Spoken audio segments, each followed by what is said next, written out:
Hello friends, आज हम पढ़ने जा रहे हैं पावलोव का सिद्धांत। तो चलिए हम देखते हैं। पावलोव रूसी शरीरशास्त्री मनोवैज्ञानिक है। इनका पूरा नाम था I.P. पावलोव। ये एक शरीरशास्त्री मनोवैज्ञानिक थे। इन्हें शारीरिक क्रियाकलापों का ज्ञान भी था और इनका जो प्रयोग है कुछ इसी से रिलेटिव है।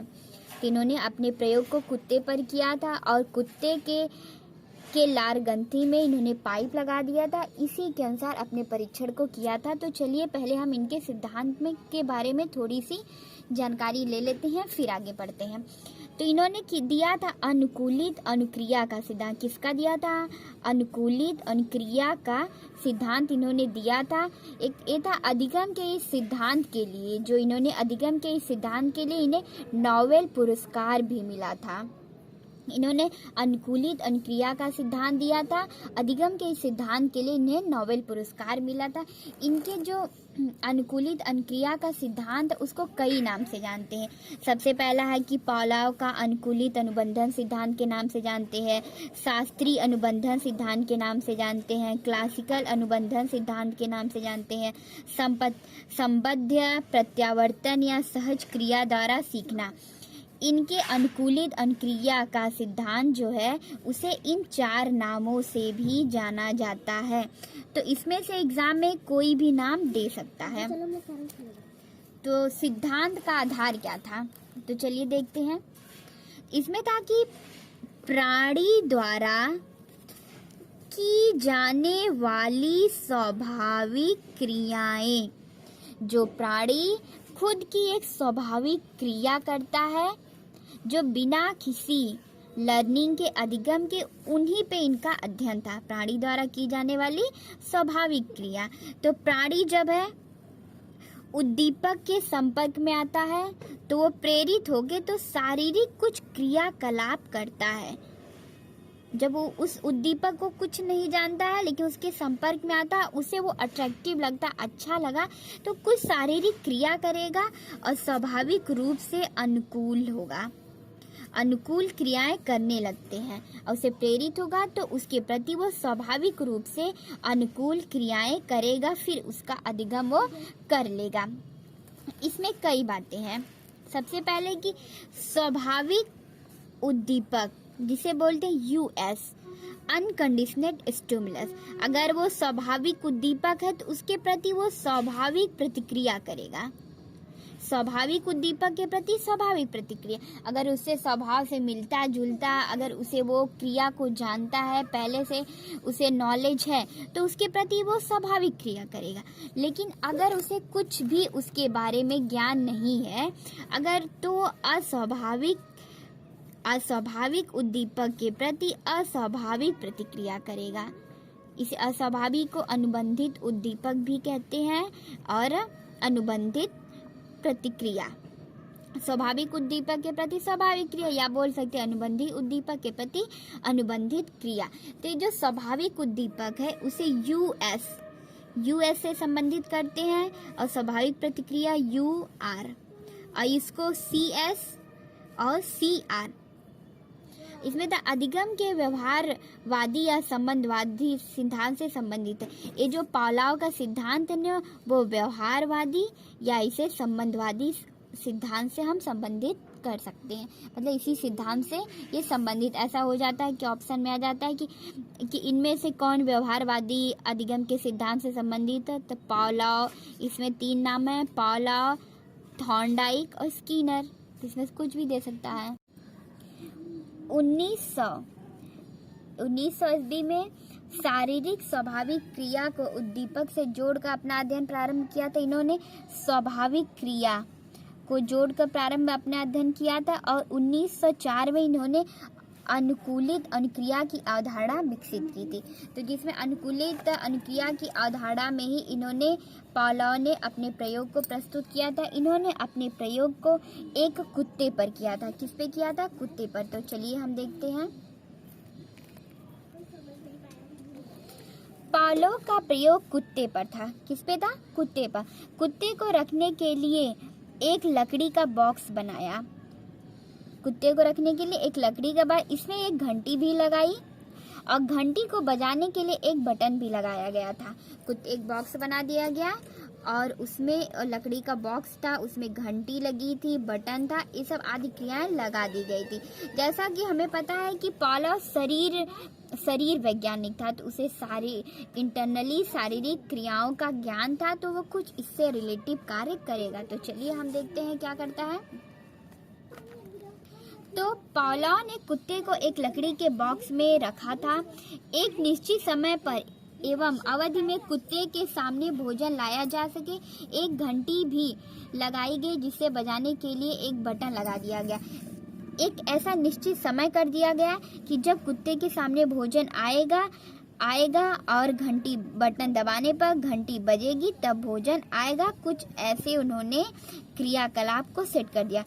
तब अब कुत्ते की लार ग्रंथि में एक नली लगा दी गई थी। इनका सबसे महत्वपूर्ण यही था कि इन्होंने कुत्ते की लार ग्रंथि में एक नली लगा दी गई थी, जिससे कि उसके लार को एकत्रित किया जाए। सारी व्यवस्था एक साउंड प्रूफ कक्ष में किया गया था। जो बॉक्स रखे थे उन्होंने उस रूम को साउंड प्रूफ कर दिया था कि घंटी की जो आवाज है कुत्ते को अच्छी तरह से सुनाई दे। कुत्ते के सामने एक निश्चित समय पर भोजन का बटन दबा कर भोजन दिया गया। ऐसा टाइम सेट कर दिया गया कि कुत्ते को एक निश्चित समय पर ही भोजन दिया जाए। तो इसके लिए बटन को एक निश्चित समय पर दबाया जा रहा था। अब भोजन आया तो कुत्ते के लिए स्वाभाविक क्रिया। तो कुत्ते की लार निकलने लगी तो उसने क्या किया, अब भोजन आया तो कुत्ते को भूख लगी है तो लार निकलना उसकी स्वाभाविक क्रिया है। तो भोजन कुत्ते के लिए क्या है, स्वाभाविक उद्दीपक। क्या करेगा, स्वाभाविक उद्दीपक के प्रति स्वाभाविक क्रिया। तो लार का आना स्वाभाविक उद्दीपक और स्वाभाविक क्रिया नेचुरल रिफ्लेक्स एक्शन। तो स्वाभाविक उद्दीपक के प्रति स्वाभाविक क्रिया। तो पावलोव ने ऐसा 2-3 बार 2 दिन तक किया। तो पावलोव ने केवल घंटी का बटन दबाया, कुत्ते ने आवाज सुनकर कान खड़े किए, लार नहीं आया। पहले तो कुत्ते के सामने भोजन आया, भोजन को देख के उसके लार निकलने लगे, तो स्वाभाविक उद्दीपक के प्रति उसकी स्वाभाविक क्रिया। लेकिन बाद में उन्होंने सिर्फ अस्वाभाविक क्रिया की। अस्वाभाविक क्रिया मतलब कि घंटी बजाना, उसके लिए घंटी बजाना कुत्ते के लिए अस्वाभाविक क्रिया थी, तो उसका लार जो है नहीं निकला। तो अब इसमें क्या है कि घंटी की ध्वनि लार टपकाने के लिए अस्वाभाविक उद्दीपक के प्रति अस्वाभाविक प्रतिक्रिया। तो अस्वाभाविक उद्दीपक क्या थी, ध्वनि जो थी वो कुत्ते के लिए अस्वाभाविक उद्दीपक था, तो उसने अस्वाभाविक प्रतिक्रिया दी। उसने लार जो है नहीं निकला, तो लार ना निकलना तो वो क्या हो गया, अस्वाभाविक प्रतिक्रिया हो गई। ऐसे उन्होंने 2 दिन तक किया था।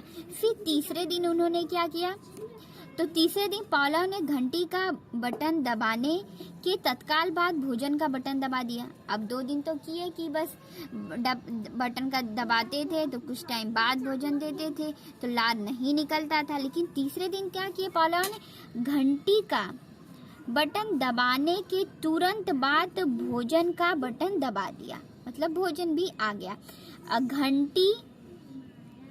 घंटी दबाना और भोजन आना, घंटी का बजना और भोजन आना, दोनों क्रियाएं साथ साथ हुई।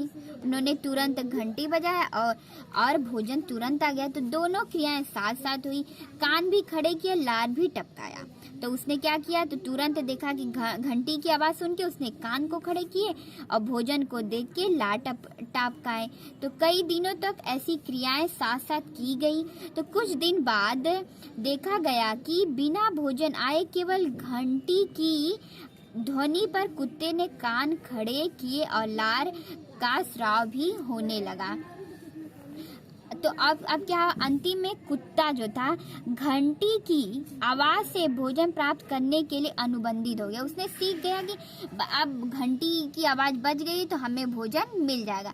तो लार टपकना उसकी स्वाभाविक क्रिया हो गई। अस्वाभाविक उद्दीपक के प्रति उसने स्वाभाविक क्रिया करना सीख।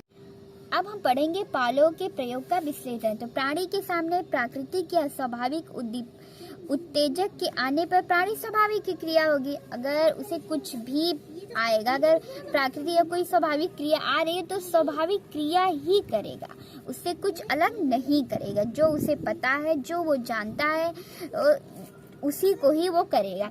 इसमें क्या था, स्वाभाविक उत्तेजक के प्रति स्वाभाविक क्रिया। स्वाभाविक उत्तेजक क्या था, भोजन को देखना और उसका लार निकलना, दोनों उसके लिए स्वाभाविक क्रिया थी। उसे पता है कि अब मुझे भूख लगी है, तो अगर भोजन मिलेगा तो उसके लार टपकने लगेगा, ये तो प्राकृतिक क्रिया है। अस्वाभाविक उत्तेजक, घंटी बजा, उसने स्वाभाविक क्रिया की, कान खड़े किया, उसे पता था घंटी की आवाज पर, उसे ये नहीं पता था कि भोजन मिलेगा, बस उसे पता था कि कोई आवाज आ रही है तो उसे कान खड़े करके उसे सुनता था। इनमें क्या था, दोनों स्थितियां अधिगम के पूर्व की थी। ये जो दोनों स्थितियां की वो अधिगम के पूर्व थी। अधिगम के बाद वो क्या किया, तो स्वाभाविक उत्तेजक के प्रति स्वाभाविक क्रिया, दोनों एक साथ प्राणी के सामने आने पर पहले स्वाभाविक अनुक्रिया किया, इसे अधिगम के बाद स्वाभाविक उत्तेजक घंटी ध्वनि स्वाभाविक अनुक्रिया करने लगा। मतलब कि सबसे पहले उसने घंटी की ध्वनि पे कान को खड़े किया, उसके लिए घंटी की ध्वनि जो थी एक अस्वाभाविक उत्तेजक था, तो उसने उसके प्रति एक स्वाभाविक क्रिया की कि बस उसने कान खड़े किया। लेकिन बाद में जब उसे अधिगम हो गया तो वो अस्वाभाविक उद्दीपक मतलब घंटी की ध्वनि की आवाज से ही उसके लार गिरने लगे। तो इस प्रकार से उन्होंने अपने प्रयोग को किया था। तो हेलो फ्रेंड्स, अगर आपको हमारा वीडियो अच्छा लगे तो प्लीज़ आप मेरे चैनल को लाइक शेयर और सब्सक्राइब करना मत भूलिएगा। Bye bye.